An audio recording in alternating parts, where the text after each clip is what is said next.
Bonsoir à tous. Avant de démarrer cette vidéo, je tiens à préciser, loin de moi l'idée de vilipender une quelconque personne de par cette vidéo. Je vais relater les faits parce que je reçois beaucoup d'appels de personnes qui veulent vraiment comprendre qu'est-ce qui s'est passé.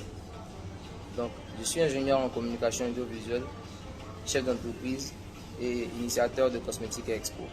Cosmétique Expo, c'est un concept, un salon qu'on a initié pour permettre en fait de régulariser et normaliser le secteur cosmétique.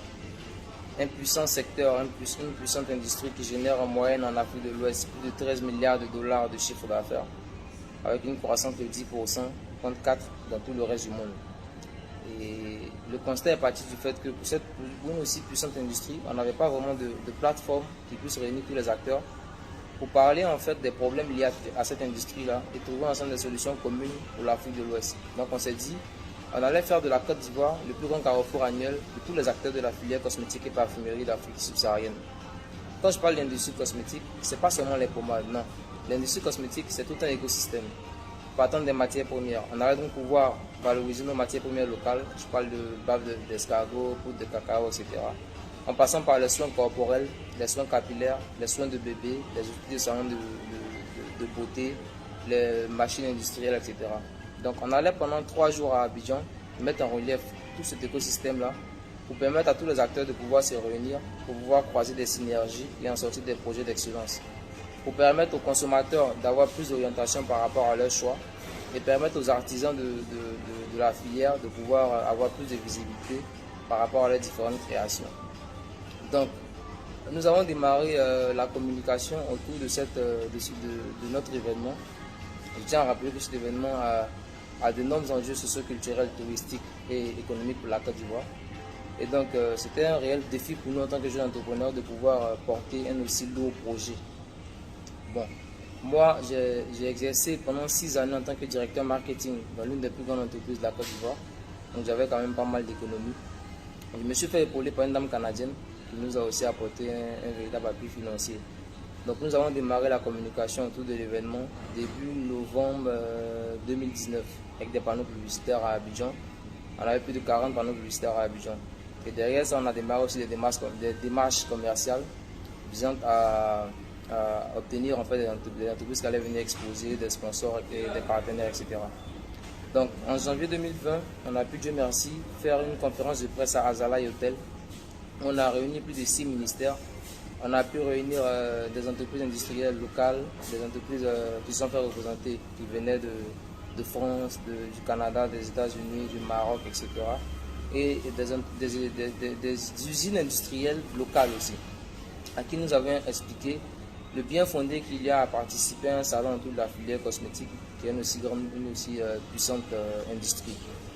Donc, Dieu merci, après la conférence de presse, donc il y a la vidéo que vous avez vue sous le post précédent.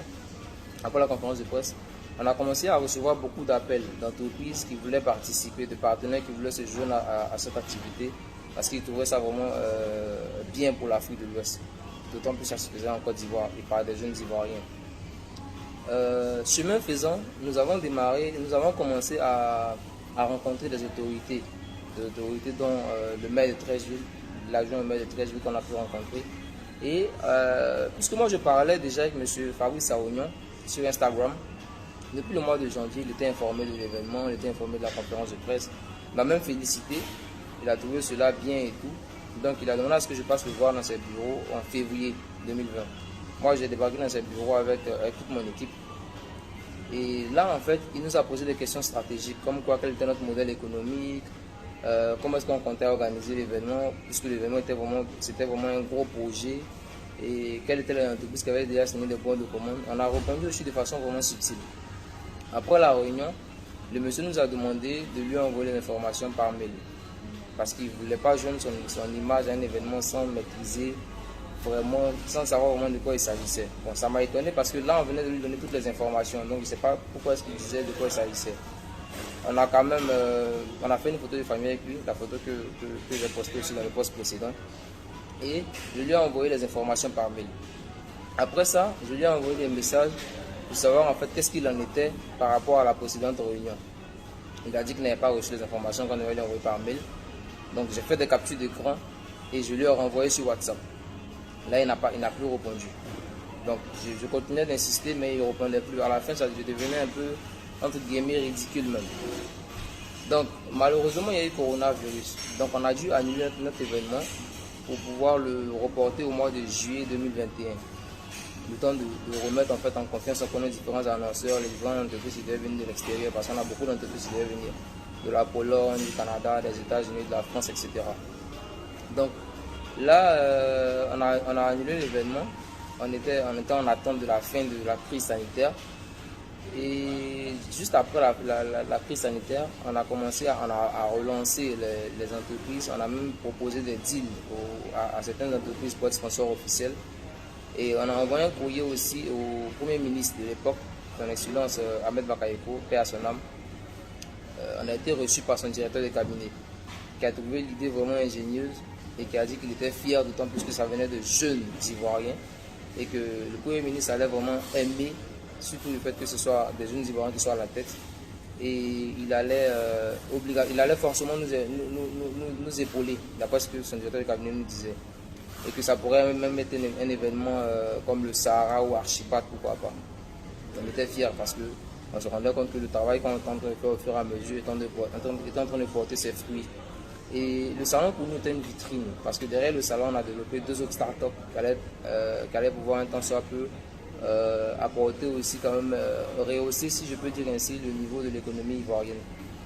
Donc en attente du retour du Premier ministre, grande a été notre surprise de voir à la télévision, sur Live TV, ce Fatem parlait de notre projet, parlait de Cosmétique Expo, parce qu'elle expliquait un projet qui ressemblait très pour très à Cosmétique Expo. Donc moi, dès que j'ai vu le premier épisode, j'ai commencé à recevoir des appels de plusieurs connaissances et automatiquement j'ai prédit la fin de l'émission. J'ai dit qu'on avait vu à la télévision l'organisation d'un salon, mais je ne peux pas affirmer ça. Donc je vais quand même en parler à M. Fabou Saognon pour voir qu'est-ce qu'il va me dire. Donc je lui ai envoyé un message sur WhatsApp pour lui demander en fait qu'est-ce qu'il en était, parce que je viens de voir une émission à la télévision où les filles parlent d'un salon qui ressemble très pour à Cosmétique Expo. Donc j'aimerais savoir si c'est juste une émission télé ou ça va se transformer en organisation de salon. Là on est dans le mois de décembre 2020. M. Fabou Saognon m'a dit que mes insinuations étaient basses, malhonnêtes et inacceptables. Et que lui, avant de nous rencontrer, 5 ans auparavant, il travaillait déjà sur ce projet et que je n'étais pas reconnaissant. Je vous demande juste en fait pourquoi est-ce que à la télévision on parle d'un projet qui ressemble à mon projet. Il me dit que je ne suis pas reconnaissant. Bon, je me suis dit bon, peut-être que c'est juste une émission de télé, il n'y a pas de problème. Mais il ne nous a rien dit. On l'a rencontré en février et c'est en décembre qu'il nous dit qu'il travaille sur un projet similaire depuis plus de 5 ans. Honnêtement, ça n'arrive pas qu'aux autres. Essayez de vous mettre aussi à notre place. On a fourni des efforts physiques, moraux et financiers.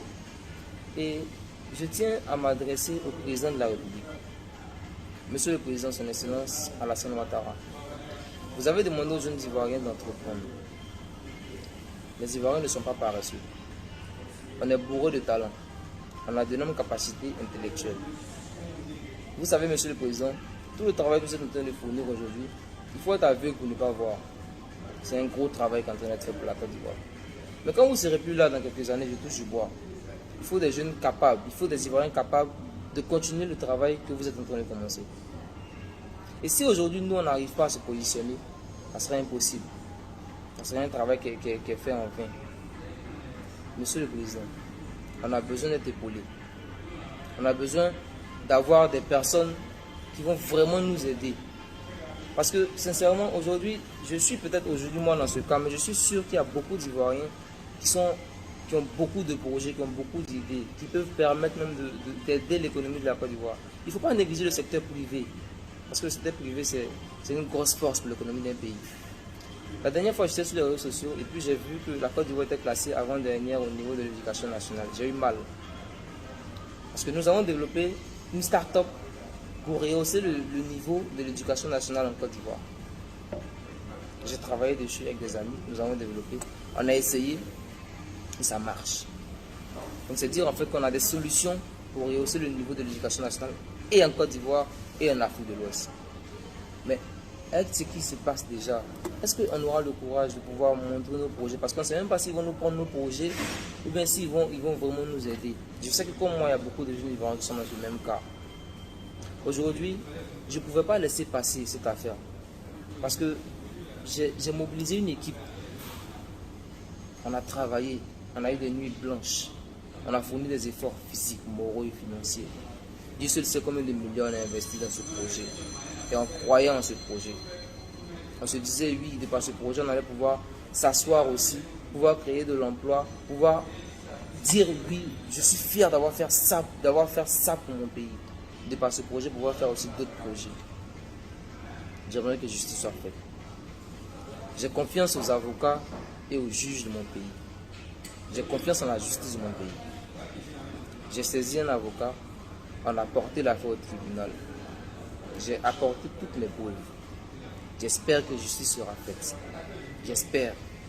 Parce que j'aimerais envoyer en même temps un message à toutes ces personnes-là qui prennent les projets des jeunes. Moi, personnellement, personne ne va m'arrêter. À part ce projet, j'ai d'autres projets. J'ai décidé de ne pas aller rester aux États-Unis, en France, au Canada. J'ai décidé de rester en Afrique, ici, en Côte d'Ivoire. De travailler pour mon pays, de travailler pour mon continent. D'apporter un plus au développement de mon pays, au développement de mon continent.